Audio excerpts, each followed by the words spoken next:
you. I have a special room set up. Good stuff. So Sean and I are both ringing in from London to those listening. So we're living here in North London. We have people joining us from around the world. It's very exciting. We're, of course, incredibly excited to have two illustrious speakers on the call today. They'll be joining us in a couple of minutes. We're allowing them to keep on with some substantial work supervising the financial system. So please give us a few more minutes, everyone. We have people currently dialing in from across ASEAN, from across Europe, and even a couple of early risers from the US.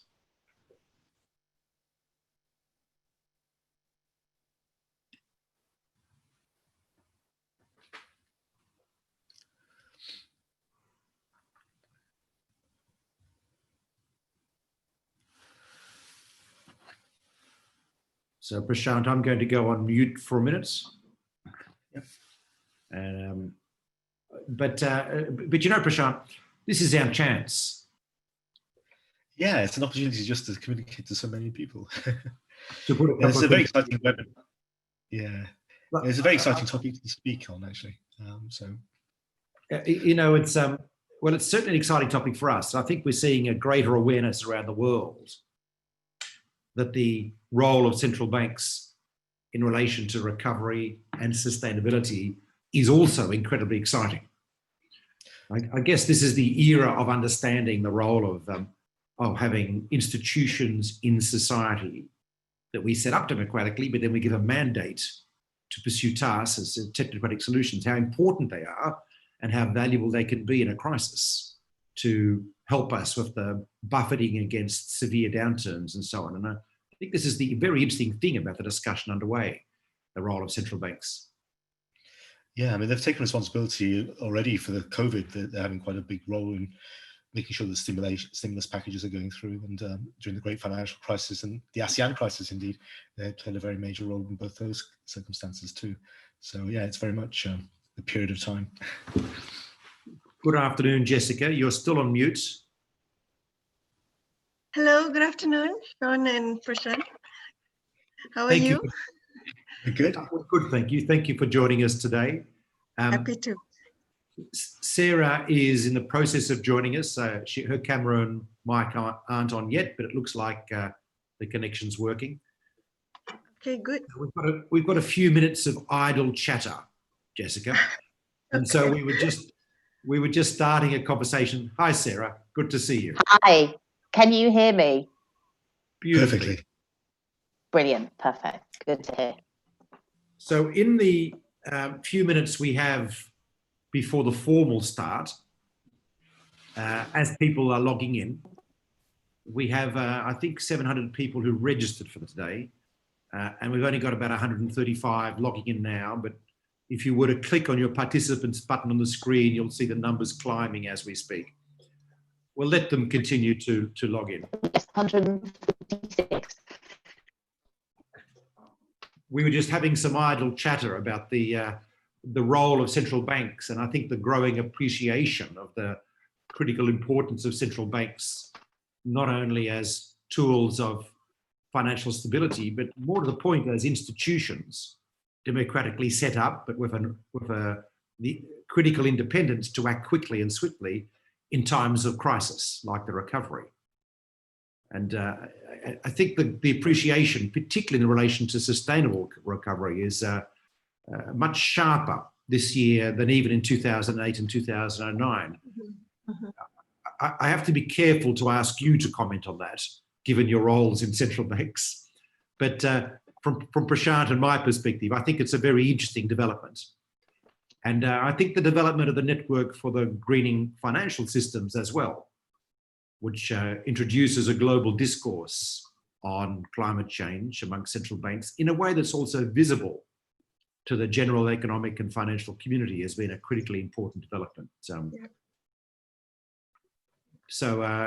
in fact, I don't know whether you agree, but I remember having a conversation with Simon Zadek and Nick Robbins when they set up the UNEP inquiry into the design of a sustainable financial system a few years ago.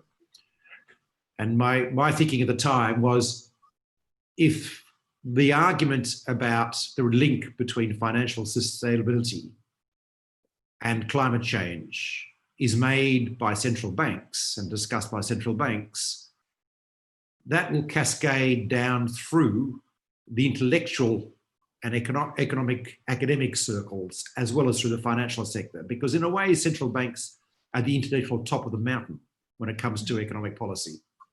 And I think that's been the most exciting thing of the last few years as someone working in the area of climate change risk. The flow-on impact of central banks taking this seriously, deciding the right measures to take on every other actor in society, beginning to take these issues seriously. You're very important, you two. No, but I agree that the sort of knock-on effect is actually quite significant. We've observed this just in the supervision sort of side, where we started to bring that into the conversation around the annual risk assessments that we communicate to banks and insurance companies. And the next thing you know, it's on the board agenda. It's and that's just a response to us just putting one little paragraph in a supervisory letter to banks. So it does have that important effect. It's the very interesting times. Yep. Sarah, can I just check your audio again? Because the last one, it was a little bit muffled. Say a few words like the rain in Spain. Sure. Can I just check something? Please. So, yeah, kind of, you're breaking up a little bit for me, which suggests it's my connection. Can I have 2 seconds to see if I can switch it to 4D and see if it's better? Is that all right? Please do. Go for it. Yeah. Right. Give me a chance.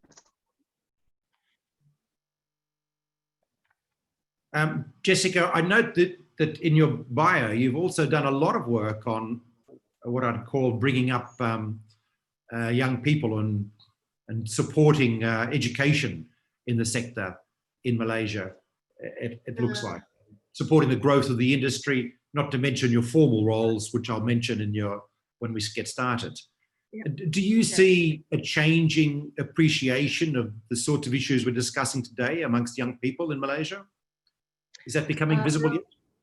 Around climate risk? Around climate. Or broader? Yeah. Well, climate risk, but also broader social issues.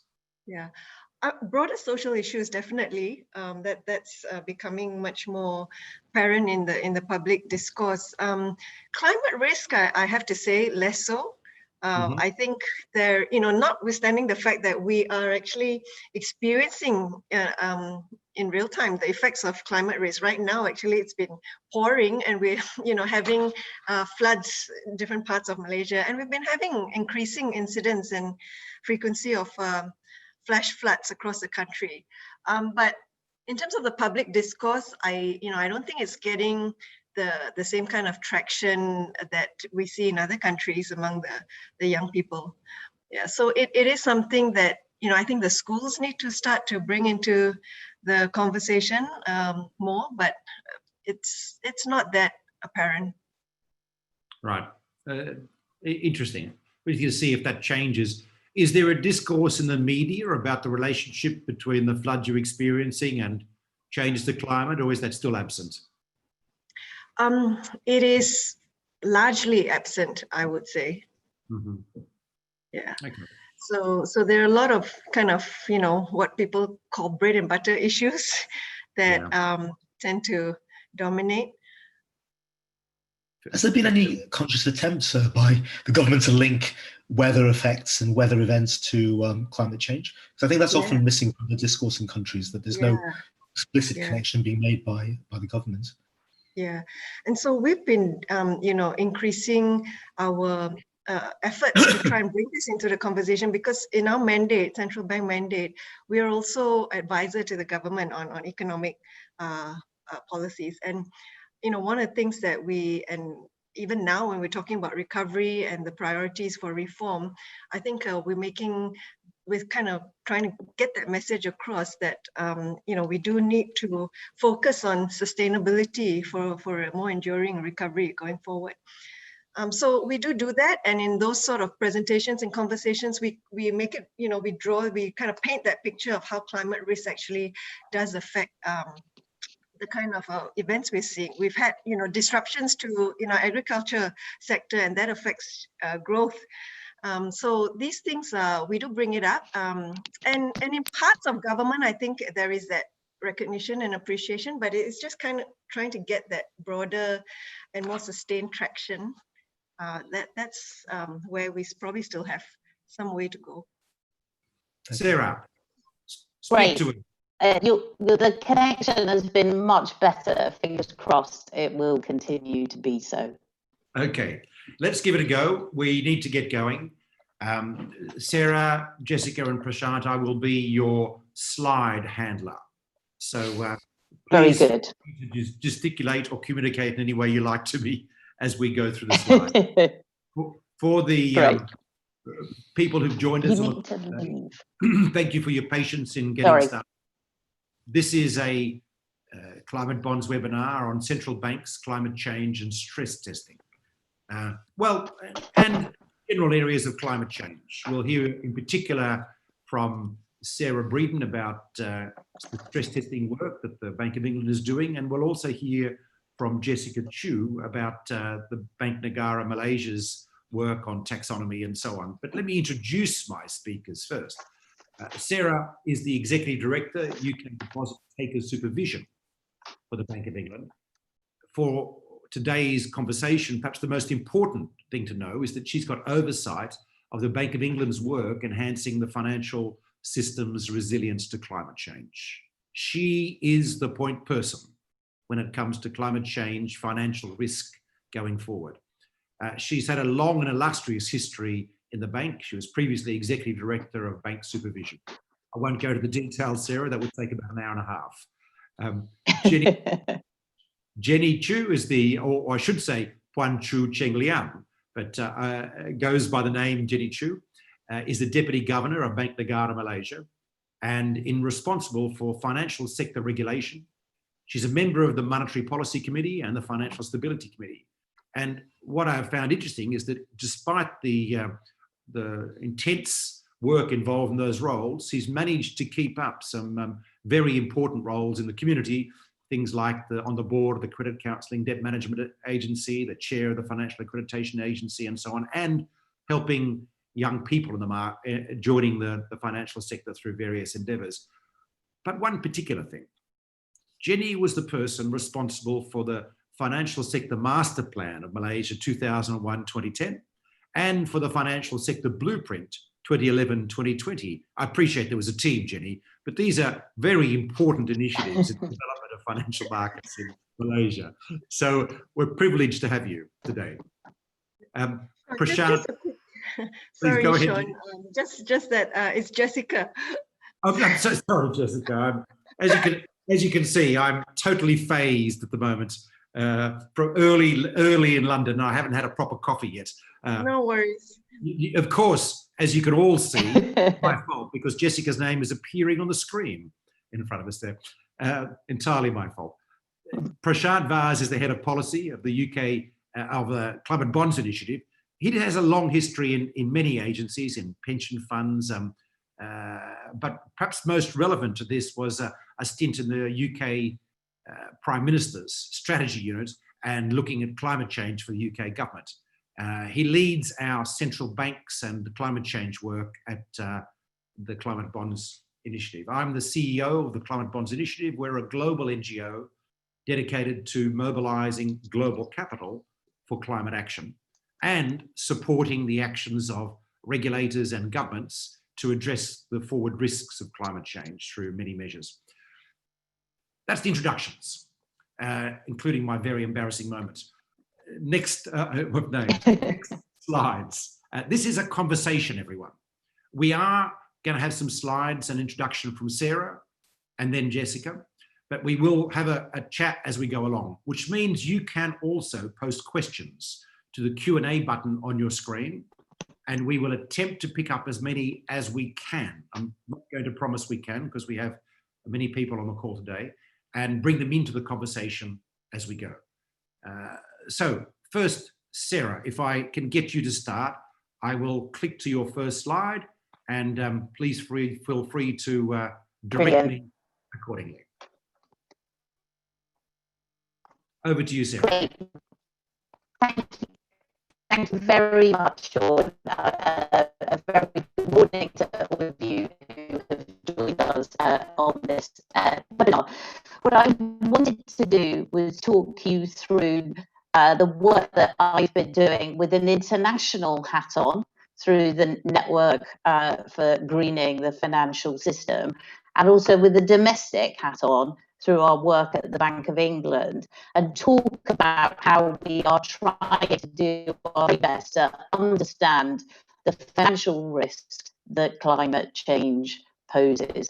Now, it's self-evident now, even if it wasn't 5 years ago, that the changes that are happening to the planet matter for financial institutions and central banks and supervisors just as much as they do to government and environment ministries. And what we've been doing at the Bank of England and through the NGFS is working out, so what should central banks and supervisors do about those financial risks? What we are trying to do is use scenario analysis and stress testing to do as good a job as we can of sizing those risks. And what I'll do today is talk you through briefly how we're going to do that. The first slide here explains why scenario analysis is so important. It's a key tool of risk management anyway, but it's particularly important in the context of financial risks for climate change for two reasons. Firstly, there is an absolute degree of certainty that some risk is going to materialize. Either we will carry on our current emissions pathway and face physical risks, or we will change our emissions pathway and we will face transition risks. But what's hard is we don't know now exactly which of those scenarios is going to materialize. And so what scenario analysis enables us to do is explore what if we are on a path where physical risks are high, what if we are on a path where transition risks are will arise. The other reason why scenario analysis is so key is we all know that the future risks from climate change will be determined by the actions we take today. So we need to stretch our horizons, look further ahead than we would normally do, and take different decisions today in the light of the future financial risks that we might face. And again, scenario analysis enables us to do that. We're able to do some what if stress testing that allows us to explore future economic changes and future financial risks under a range of possible future climate pathways. We move to the next slide, Sean. The NGFS, which for those of you who don't know, is a central banks and supervisors informal network for greening the financial system, a collection now of 66 of us from all corners of the globe, a mixture of developing and developed countries that cover 5 continents. It's the coalition of the willing who are looking to share their knowledge, share their expertise, and lead the way in terms of what supervisors and central banks should do to help the financial system drive the change towards a zero carbon economy. What the NGFS did back in April 29 was set out this little diagram on the left. It sought to set out what are the sorts of scenarios that we as central banks and supervisors ought to be thinking about in terms of the possible future risks from climate change. A simple 2x2 matrix where either the transition happens or it doesn't, That's the physical risk x-axis there. Either we have started a transition and get to net zero, in which case kind of the physical risks are lower, or we haven't, in which case we're on a pathway to a hot world. And then the second dimension is, how have we got there? Have we got there in an early, orderly manner with transition risk being low? That's the bottom of the y-axis. Or alternatively, did we do too little, too late, and ended up with a more disorderly transition? So that simple 2x2 matrix, we think, does a really good job of exploring the sorts of risks that we central banks and supervisors, as well as the financial institutions that we're responsible for, might be interested in. But it's not enough to describe them analytically. We need to go further. So let's go to the next slide, please, Sean. And what we did just last month. If I could just ask you a question here, and of course, this seems to be an extraordinary pivotal change in thinking at central banks about how to tackle these issues going forward. Because what you seem to be saying here is that rather than look at the past to try and understand the right steps to take for the future, the past isn't an adequate guide for what's coming. Have I understood correctly? Absolutely. Absolutely. Absolutely. Climate change, by definition, is the risk that we see looking forwards, not looking backward. If we're driving by the rear view mirror here, we are going to miss the future systemic risks that might arise if we don't do a better job of managing the transition to a net zero world. And that's where scenario analysis comes in. It's trying to get us to look ahead to see what future risks we might face, and then to take different actions today. So I think you're absolutely spot on there, Sean. And what the 3 scenarios that we published in June are designed to do is encourage people, central bank supervisors, financial institutions, to think, what does my business look like in a disorderly transition to net zero? What does my business look like if we are on a path to 4 degrees? What does my business look like if we start transitioning to net zero now? And it will be self-evident from doing analysis, the lowest risk, the best outcome is to be on an orderly transition. And you can then use that scenario analysis to drive the different decisions today that we all need. Let me briefly move on. The next slide, Sean, just shows what those scenarios look like. It shows the different emissions pathway, the different carbon prices. These are designed to be decision useful scenarios that central bank supervisors, financial institutions can use to manage the risks in their business.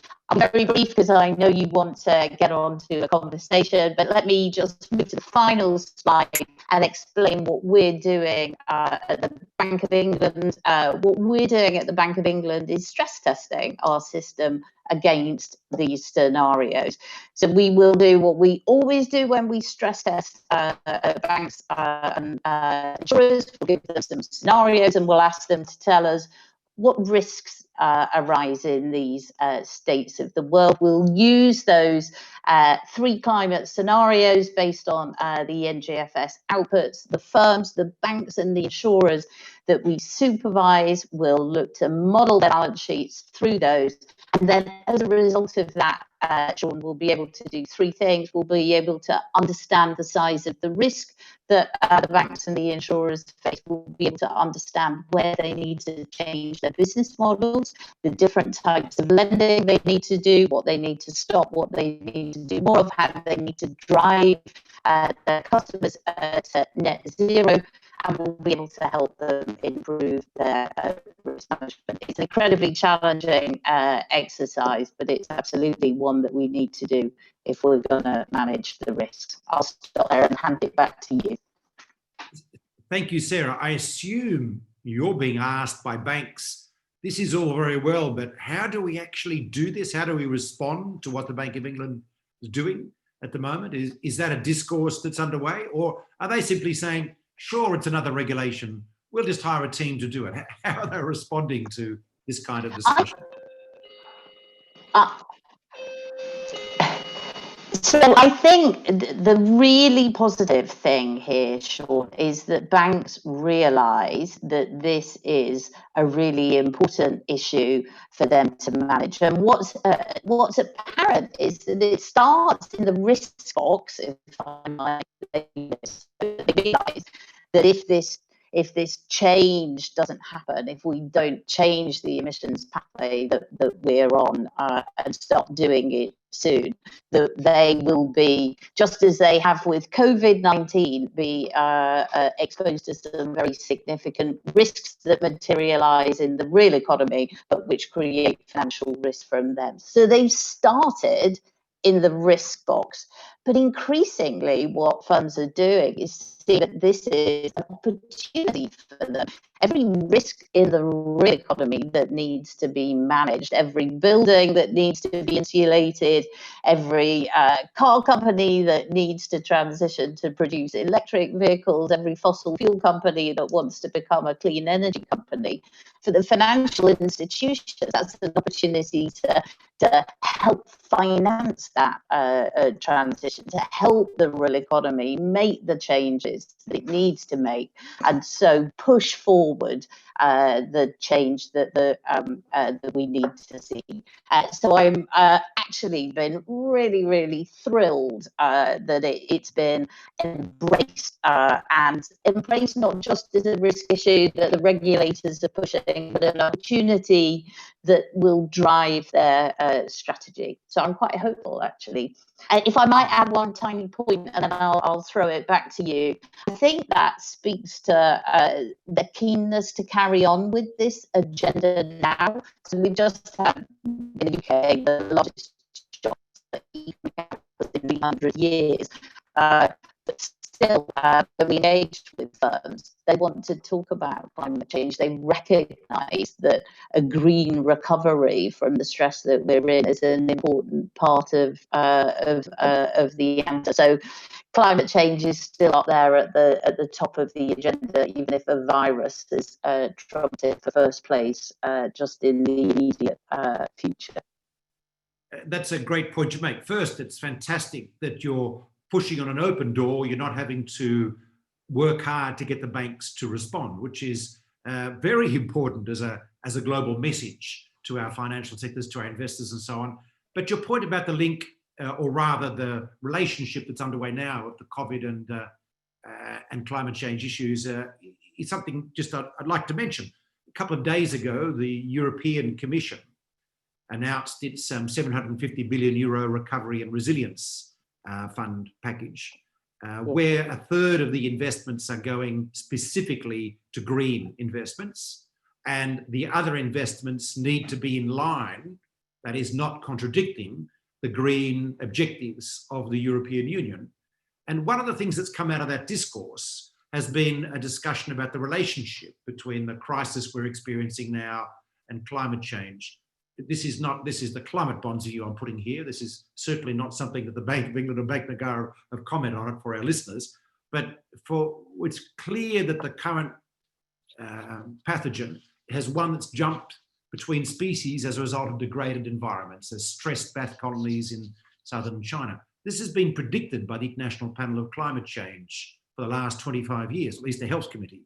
In fact, they've been saying we can expect a century of pandemics because these are associated with degrading ecosystems as a result of climate change. In that sense, I think it's useful to understand that this is probably the first of many pandemics we are likely, not certainly, but likely to experience this century. This is a climate event. This is how we experience climate change, not as gently rising sea levels in the coast of Malaysia or the United Kingdom, but we experience as shocks to the economy, which could be weather shocks, they could be economic shocks arising from pandemics or whatever. So in that sense, and I'm just reporting this as the narrative that we're part of within the European Union community, in that sense, recovery measures need to take into account the resilience aspects that we've got to build in for the future. It's not a one-off recovery. We've got to prepare our societies for other shocks that we're likely to get. And this is a key feature of the EU recovery and resilience package and the argument. And also, we need to try and inoculate against catastrophic climate change that the International Panel of Climate Change has said is on our way if we don't get emissions down roughly 50% in 10 years. So the interrelationship is quite strong through the crisis. And I think it's extraordinarily fortuitous in a way that NGFS has published its scenario planning guidelines, which central banks are going to be picking up around the world right in the middle of the crisis. Not that wasn't the intent, but I guess we'll see how that plays it out. I won't expect you to comment on the COVID link, but what I would like to do now is to bring Jessica in with the work that's being done in Malaysia with the Bank Negara, and then we'll just have an open conversation on some of these things once Prashant said a few words. So Jessica, you've also got a few slides. I've got those on the screen now. You're still on mute, I'm afraid. Thank you very much, Sean. Thank you. So I'll be speaking very much more from a domestic hat, just to share a little bit about what we're doing here at Bank Negara.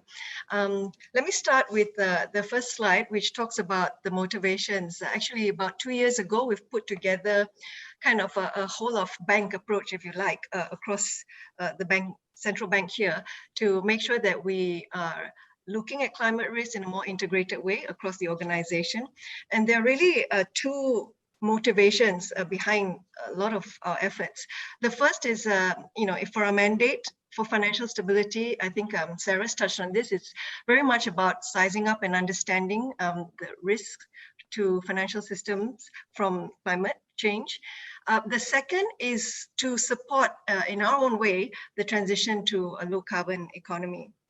So we basically try and tackle this from three outcomes. The first is around the area of climate risk management. That's about what I just spoke about.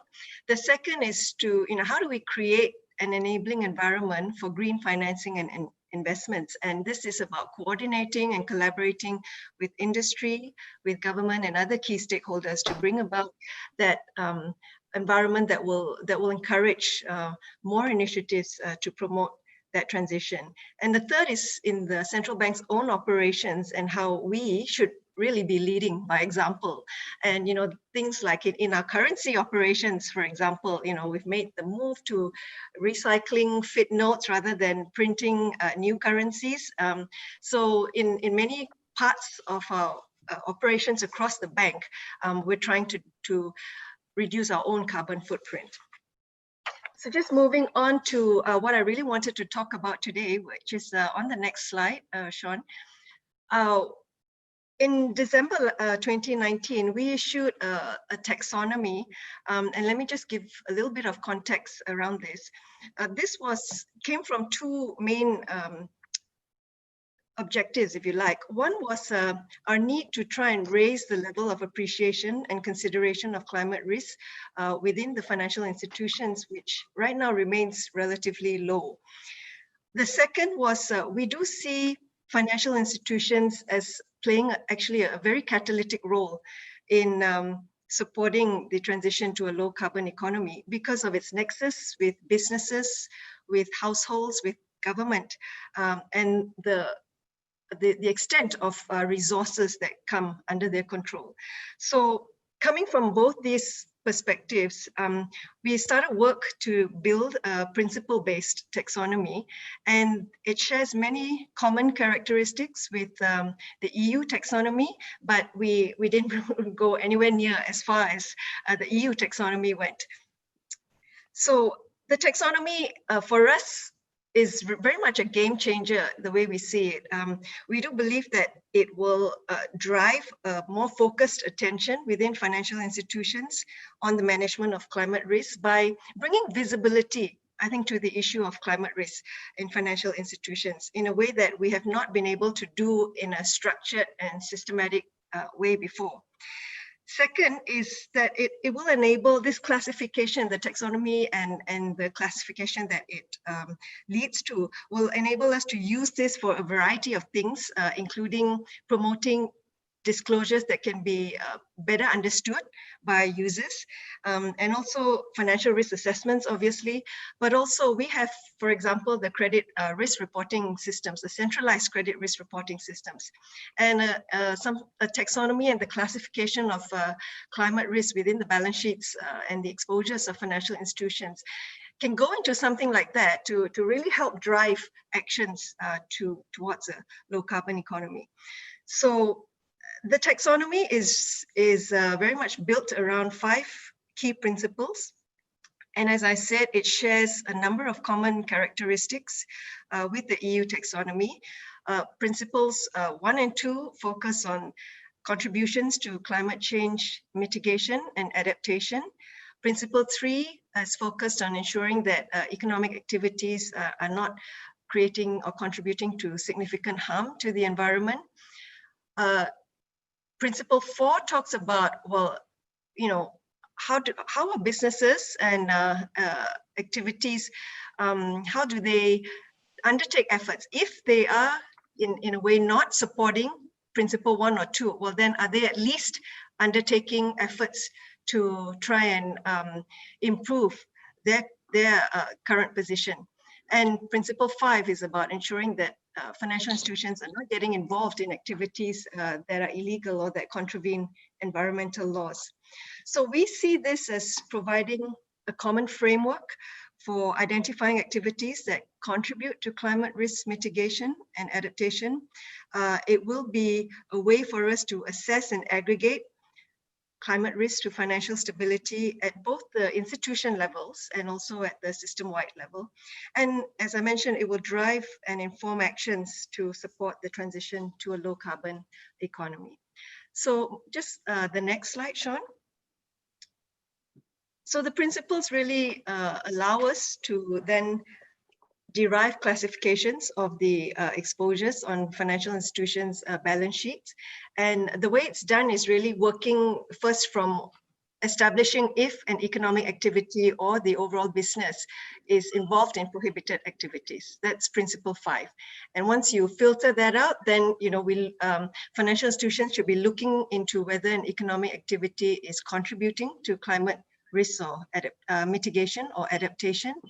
And then looking at, well, if it is contributing to those two things, but at the same time, its overall business is creating some harm to the environment, then what are the steps, if any, that business is taking to improve its practices? And when you put all those things together and you assess that at both the economic activity level, so if you're funding a particular project, then it's assessed at that level, and the entity level, so the counterparty level, it's overall business activities, it's also assessed at that level, and then you end up with in the classifications of between C1 to C6. We, interestingly, were quite mindful when we worked on this to I'm not quite sure how to put this, but we discussed at length whether or not we should put labels against these classifications, and that was something that kind of went around a little bit, and I think we ended up with let's put it out there, let's kind of not label anything, but with the descriptors clearly setting out what the classifications mean. And part of that is because there was a concern based on feedback as we socialized the taxonomy that something like this could have unintended consequences of, I suppose what Sarah talks about, resulting or inducing a disorderly transition, if you like. And that was something that, is, I think over time, we should be moving towards being a little bit more explicit in how we describe these as activities, exposures, but right now we believe that the right way to go is to recognize that even if activities or businesses aren't quite there yet, they are taking steps to improve practices, and the taxonomy recognizes those efforts. Jessica, can I ask you, what's the reaction been from the financial sector in Malaysia to this? How's the dialogue gone? It's been really, the feedback has been very engaging. I think the first question that comes out is, what do we do with this? That's kind of, the general question that comes back, because, of course, when it's something that's issued by the central bank, it's the immediate reaction is, okay, we have to comply with this, and so how do we do it? But the more we engage with the stakeholders, I think the conversations are starting to get richer around, well, okay, this is something they're starting to talk about. Well, how do I bring this and integrate this with my internal risk assessment and management frameworks? And that's exactly the effect and outcome that we wanted. So those conversations are getting richer, very much richer, and they're trying to understand what's behind this. They are starting to look at how they can build in some of these assessment criteria into their scoring models. Of course, they're a long way from that, but those are the sort of things that a number of financial institutions, and I'll touch on that in a subsequent slide, are already starting to do as a result of two things: the publication of this taxonomy and the pilot exercise that we are running now with a few banks. And the second is our supervision as well. So we have, since last year, every year what we do is we do an annual supervisory assessment update of the risk profile of every single financial institution, every single bank and insurer. And a letter typically goes out. It's a supervisory letter, an annual supervisory letter that raises, that puts down all of our supervisory concerns and the things that we want the banks and insurers to focus on. And since last year, we've had this paragraph included on our expectations that climate risks should be something that boards and management need to think about and need to start to consider how they will bring that into their risk management frameworks. And that has really generated, so both these initiatives have really generated a response from financial institutions in looking at how they're going to, start to work on something that will bring them closer to our expectations here. So it's working. Oh, yeah. It's working. It is. It is. So we're quite encouraged. We're very encouraged by that. I'll move forward. Yeah, so this slide is just what I just mentioned, which are some of the things that financial institutions have started to do in response to both those initiatives. And, for example, many of them are, of course, increasing awareness and staff competencies. That's been the number one and common feedback that we're seeing. Number one common response in terms of focus areas that all financial institutions have started to work on, because I think that level of awareness and staff competency to do some of the things that we are envisioning here is not quite there yet. And so there's been a real focus at building that competence within financial institutions. Many financial institutions, a number of them already publish sustainability reports, but we're trying to nudge more of them to consider publishing disclosures against the TCFD recommendations. And, on the right-hand side, I've just listed down some things, but the key one has been, Sean, I think the attention at the board and management levels to climate risk. I think that's been the one thing, if I were to point to one thing that's really moving the agenda within financial institutions, I would identify that as being the one. The fact that it is getting onto the board agendas, it is a standing agenda on management committee meetings about how financial institutions are moving and progressing on this, is really creating that tone from the top. And that's been quite significant. And, some of them are also starting work on internal risk scoring model methodologies that incorporate climate risk considerations. This is a huge change, isn't it? And I mean, I appreciate we might say it's long awaited, but it's also incredibly exciting to hear that people are now properly wrestling with these kinds of risks, whereas they have been off the balance sheet, off the board agenda in the past.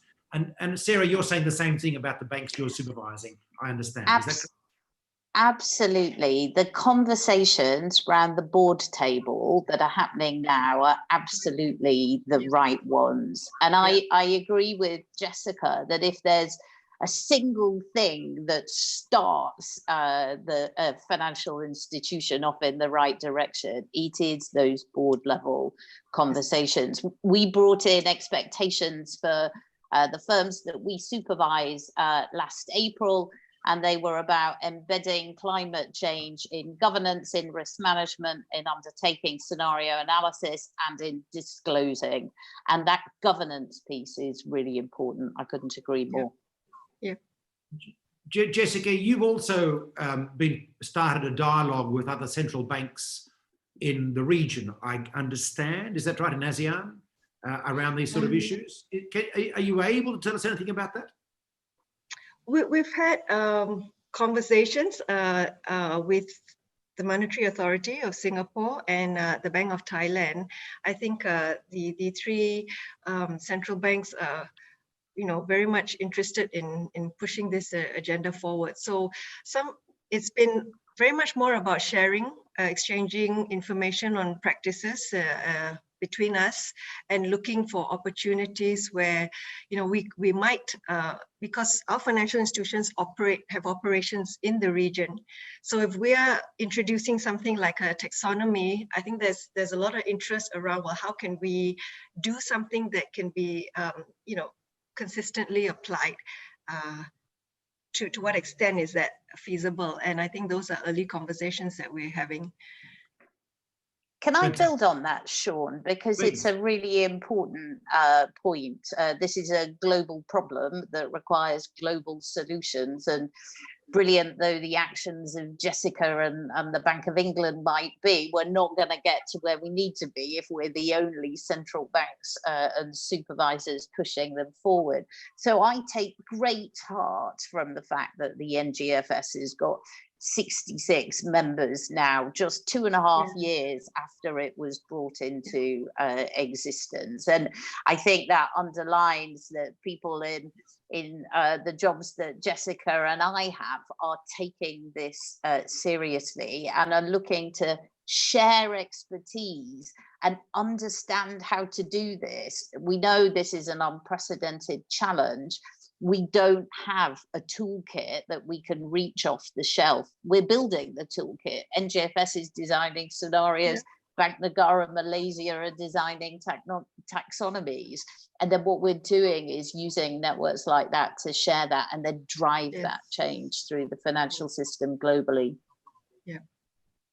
That point about 66 central banks now being part of this is so important and astounding. You're perfectly correct. In Absolutely. terms of global dialogue on this. Yeah. Jessica, you've got another slide, I think. Should I move forward? Yeah, I think yes.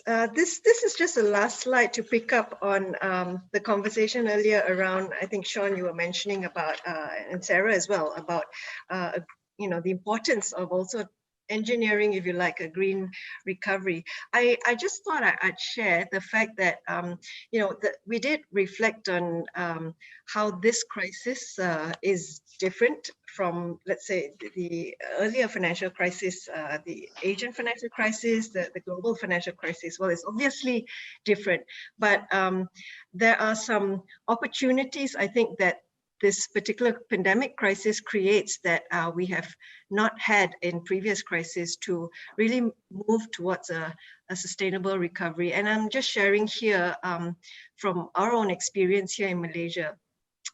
There are 4 things here that are worth perhaps thinking about. The fact that many of countries actually had a sudden stop in activities during national lockdowns. Just from the bottom, just presents an opportunity to kind of reset the course to a low carbon economy. So we've had, for example, businesses that, because they've been at home for a good 3.5 months here in Malaysia, coming out, they've actually decided, many of them have decided they've moved to permanent work from home arrangements. So that's reduced the cars on the road, because people are just able to work from home. And in many other examples of e-payments that really picked up quite a bit during the lockdowns as well. So there are opportunities in the tourism sector as well here in Malaysia as we restart domestic tourism. There are opportunities to kind of reset costs to, activities that do support and contribute to climate risk mitigation and adaptation. That's one. Secondly, this time the financial system is not in crisis and therefore is in a position to play a pivotal role in shaping the recovery. And again, an example has been for us, we've set up funds for, relief funds during the pandemic crisis, as well as funds to help businesses get back on their feet as we move into a recovery phase. And, some of these funds actually do incorporate features that look at the extent to help them really pivot to new norms, and more sustainable norms going forward. So, there's an opportunity to design the kind of instruments and tools that we're using to support recovery and at the same time promote a sustainable recovery. The second point is also we've not seen this extent of fiscal stimulus to economies around the world and here in Malaysia as well.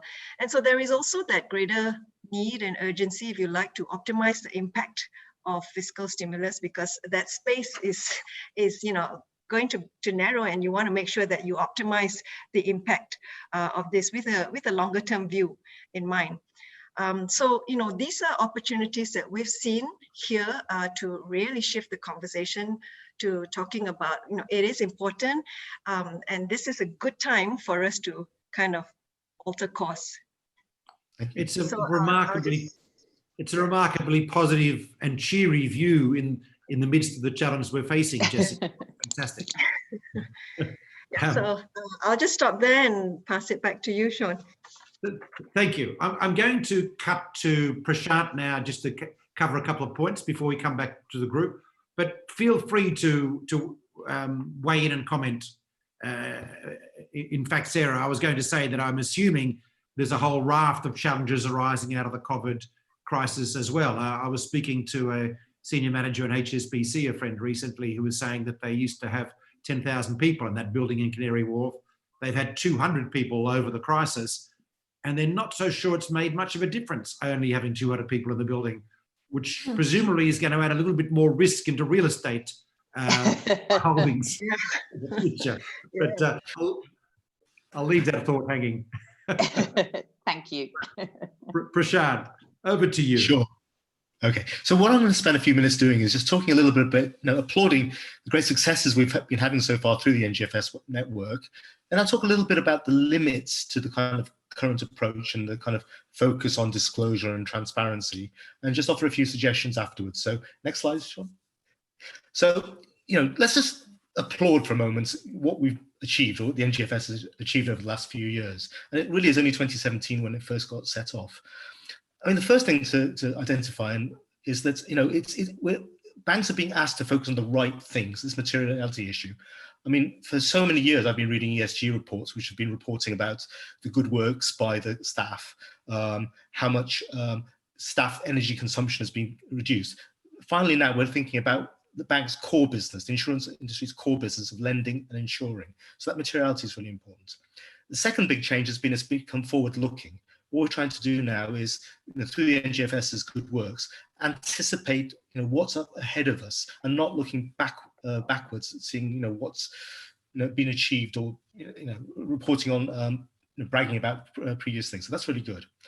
The second thing, and I can remember Sean and I attended one of the events in the Bank of England last year, Sarah, where you were talking a bit about what the working group number 2, which you're sharing, what you should go for. And one of the questions you were asking was, do you think the stress tests and scenarios should be left for banks to develop their own? And I think ourselves and a number of other people responding said, no, please don't. What we want is comparability. We want to make sure that we can all look, we're all singing to the same hymn sheet, because having 5 different people sing to different tunes doesn't work. We need to make sure that we're all thinking carefully about this. The third thing is we've really sort of established this science basis, and for those of us who actually looked at some of the scenario and stress tests in a bit more detail, you've done an absolutely fantastic job of actually going out and talking to 3 big modelling teams from IASA and places like this, who've got literally decades of experience of advising the IPCC. So you've gone to the right people, and they've developed really carefully thought through, well-calibrated models looking at the macroeconomy, energy models of how these are going to be manifest through the energy systems and the fossil fuel usage, and even going so far as to look at land use changes and some of the kind of knock-on effects on climates of different regions. And these kind of three modeling efforts, which are essentially being compared against each other, they're working at about 11 different regions for the economic models, about 30 different regions for the climatic effects. So this is a really good scientific basis drawing on the same body of expertise that's advising the IPCC. So that's great. The fourth thing is ambition.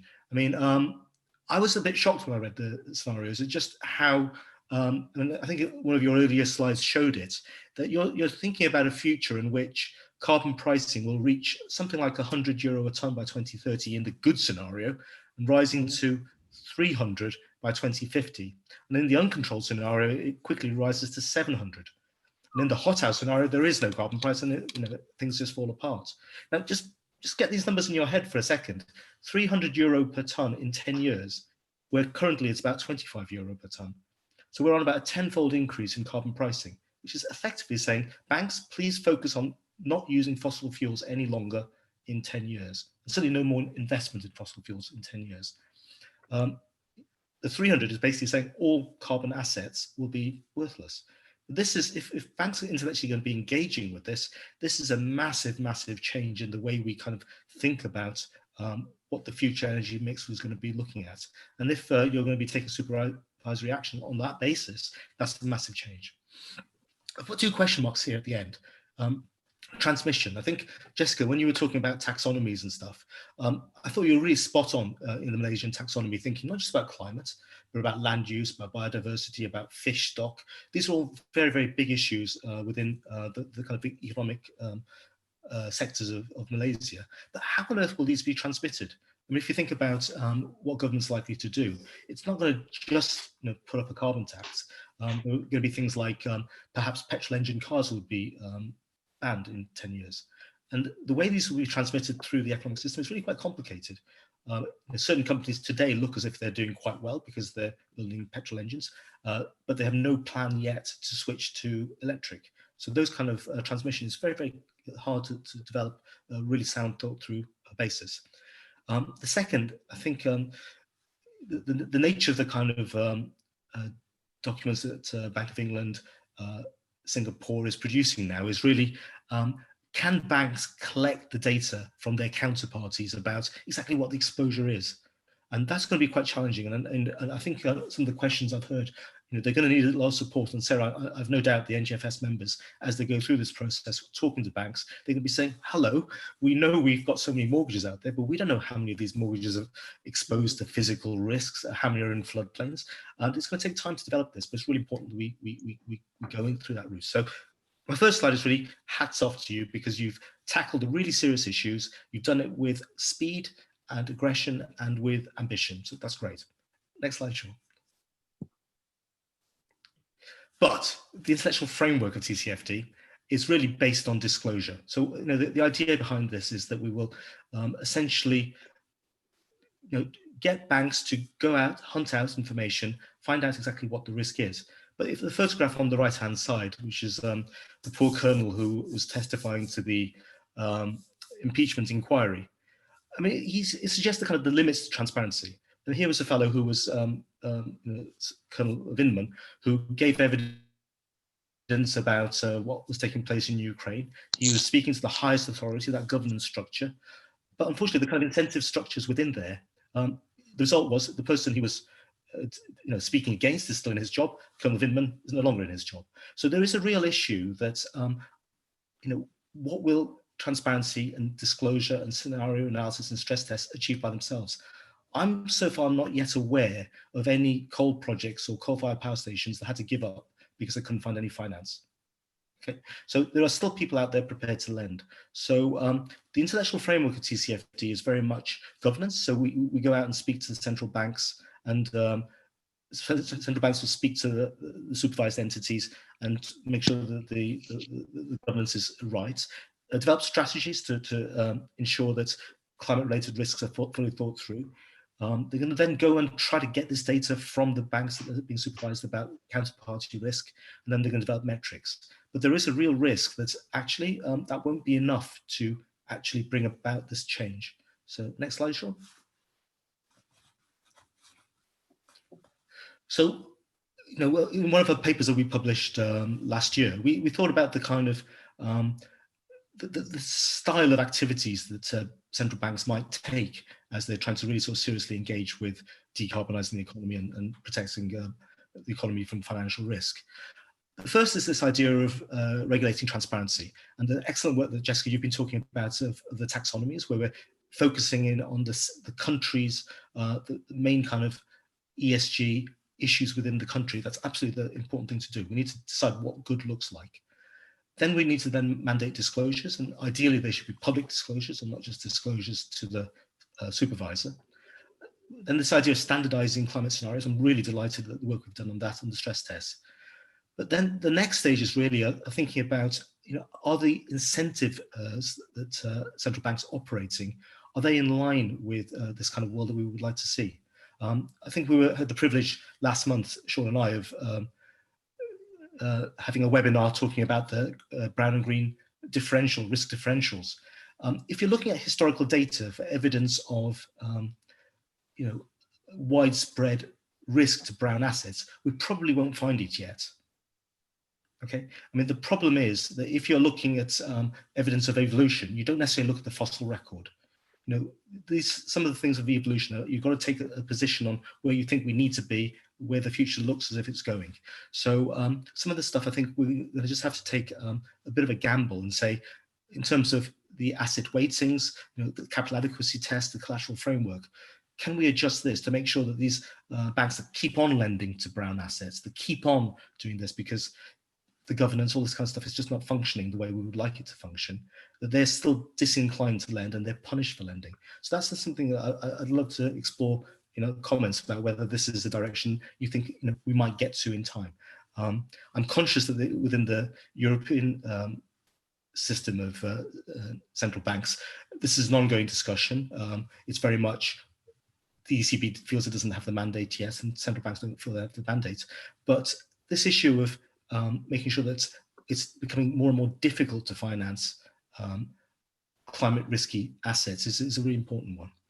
And then the last kind of items here I've put is some of the tools that central banks use in some developing countries, lending quotas, interest rate discounts, which especially in South Asia are quite commonly used. And I'm just curious about whether this is at all on the agenda for NGFS of using some of these kind of novel guidance and incentives that some central banks use.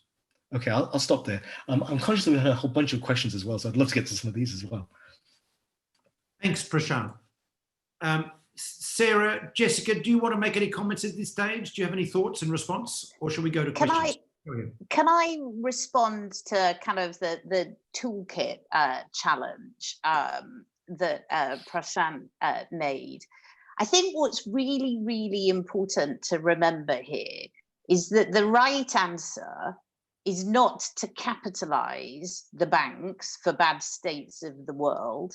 It's to have the financial system drive change in the real economy, which means the real economy doesn't emit carbon, because it's only by not emitting carbon that we get to the low risk outcome. So that's a really important point here. So we should all remember that things like risk weightings and all of that they're about incentives, and they're about trying to nudge the financial system in the right direction. They're not an end in itself. It's about pushing the system in the right way. And I think if we remember that, we can see that the first best thing to do is to try and get a handle of where we are headed to now, what the future financial risks look like, set some targets on the back of that, and then try and drive change through that, and use the incentives if we're not getting there. Speaking personally, the Bank of England has just released its own TCFD disclosure. I encourage you all to look at it. It's a very full one. We went through every asset on our balance sheet and have published what trajectory our balance sheet is on. Our corporate bond portfolio has got a degree warming potential of 3.5 degrees. That makes us ask the question, 3.5 degrees, that isn't a very good outcome. What are we going to do to get there? So I do think transparency and data and kind of that tone from the top, those three things can help us start pushing in the right direction. And I think it's only if kind of we're not getting there quick enough that those sorts of issues come into play, Prashant. Thank you. Jessica, in the master plan you did in the 2000s, you covered many issues. Bank Negara has been a very forceful actor in the Malaysian financial system in terms of looking at incentives occasionally and giving direction go forward. Do you think there's more to be done to integrate in the next stages of thinking about growing the market, picking up some of Prashant's themes, or is it a matter of waiting to see how the taxonomy work and the measures now play out? What's your current thinking? Oh, you're on mute, sorry, Jessica. Yeah, I think the taxonomy, as I mentioned earlier, is something that we're really looking to build on to create the kind of incentives that Sarah was talking about. Because, you know, right now, just on a very crude estimate of the exposures of the financial system in terms of its assets of Malaysian financial institutions to potential climate risks on their balance sheet is about 12%, right? That's not negligible, and you know, it is an important way as we refine the information and the data we have around this. It's a really important way we see of getting that conversation going with banks about what are you going to do about this on your balance sheet. You know, so until we understand what it is that's in our backyard, it's hard to kind of drive action. So that's why we think that this, you know, we did have a focus on it, and we started this conversation quite a while back, but I think we were lacking the tools that would allow us to really move forward in a more meaningful way. And this is the thing that we think will get us to a significant next step. Jessica, I found it really interesting on your taxonomy that you have this row of prohibited activities, which I think is actually very unusual. I'm not aware of other taxonomies that include this. Have you found any evidence that banks have these kind of prohibited activities? And is there any thought about whether this list can be extended from what's illegal at this moment to something a bit broader than that? Yeah. So now it is confined to illegal activities. So, you know, illegal deforestation, that open burning to clear land, that sort of thing. And you may know one of our major financial institutions, you know, kind of got caught up in quite public news coverage over, you know, open burning through one of its subsidiaries overseas. So it is something that I think there is potential, to answer your question, to extend that to, for example, in the EU, I think they have excluded activities or an exclusion list, which we don't have. There is that potential, but for now, I think just to get this off the ground, we're kind of just looking at prohibited activities. Sarah, the Mark Carney, when he was the governor, called a number of times for a brown taxonomy, or perhaps that should be a red taxonomy, as Nick Robbins calls it. Especially in the context of Black Lives Matters and the terminology that infuses our society. And the European Commission has taken a mandate from the European Parliament to develop such a taxonomy over the next 12 months. Is this still on the agenda in the Bank of England, picking up Prashant's point of something that might look at another way of looking at the high risk sectors? So I think what's really key here is to remember that the whole economy needs to transition. It's really easy to paint this as being wind farms plays coal. Actually, if we are to transition to net zero, we need change across the entire economy. And that's why the scenarios that we've put out speak to land use just as much as they speak to energy systems. And so I'm keen to make sure that whatever taxonomies are put in place speak to the whole range of transition that needs to happen. And they need to be forward-looking as well. 2-3 companies with the same carbon footprint today could have really different strategies for the future.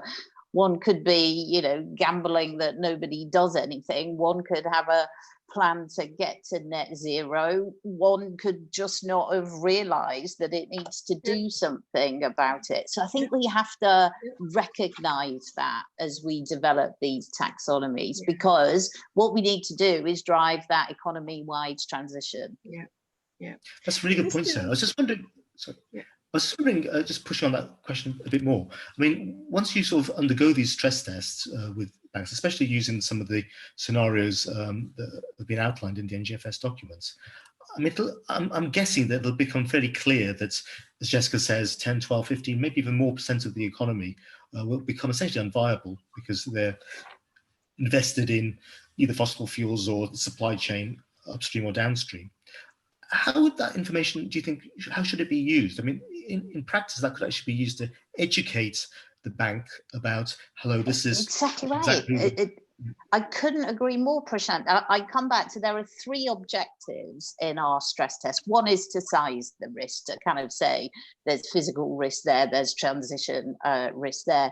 The second thing is to be really clear where business models need to change. We need to stop lending to companies with that trajectory, and we need to drive the change in the real economy so that those people are not brown staying brown, but brown headed to green. So that second point about changes to business models, changes the opportunities as well as the risks that this transition creates is really important.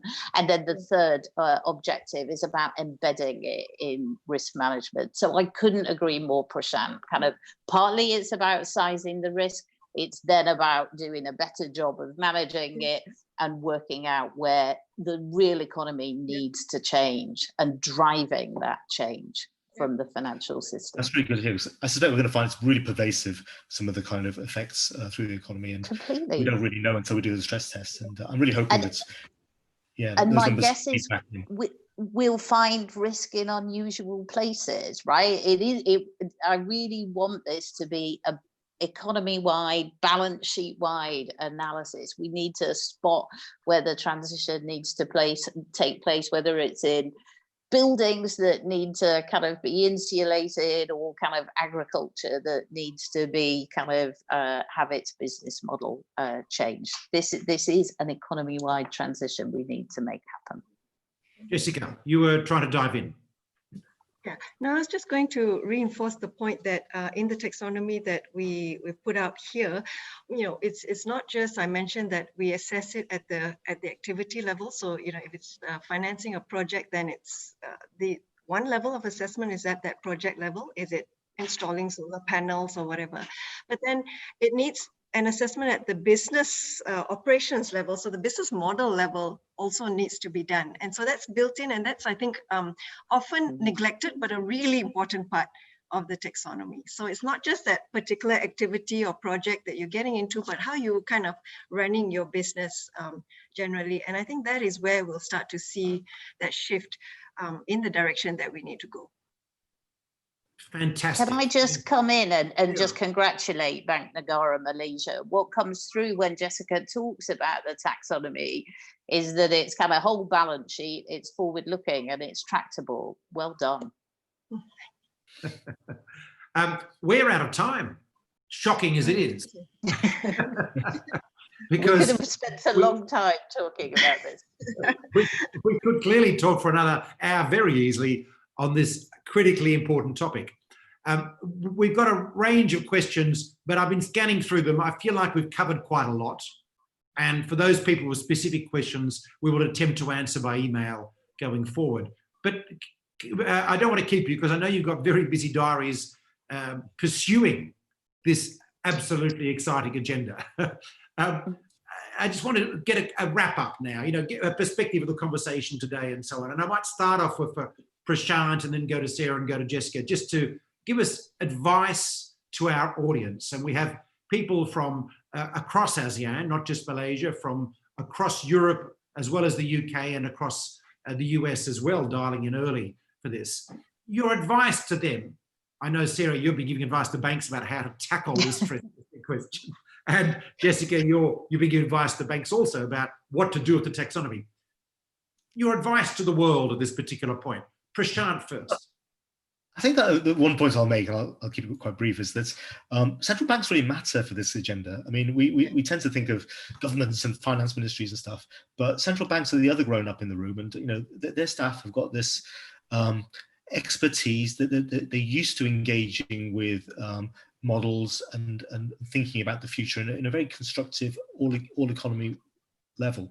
So you know, to the general public, when consultations come out from Bank of Negara, Malaysia, or Bank of England, you know, do try to engage with them. It's important that some of the things which we take as totemic, you know, ideas like when you do QE, it should be neutral. I mean, these can be opened up for discussion. So, you know, engage with central bank discussions.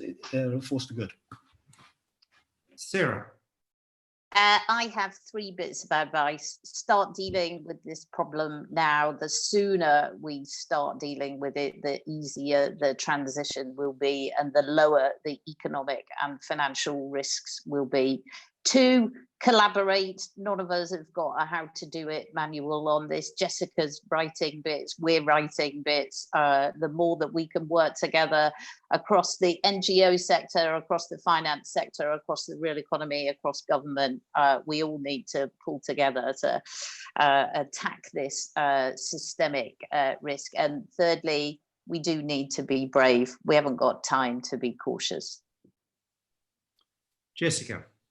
I think all my points were taken, but let me just add that, you know, I think the other area we want to think about a lot more is around incentives and disclosures.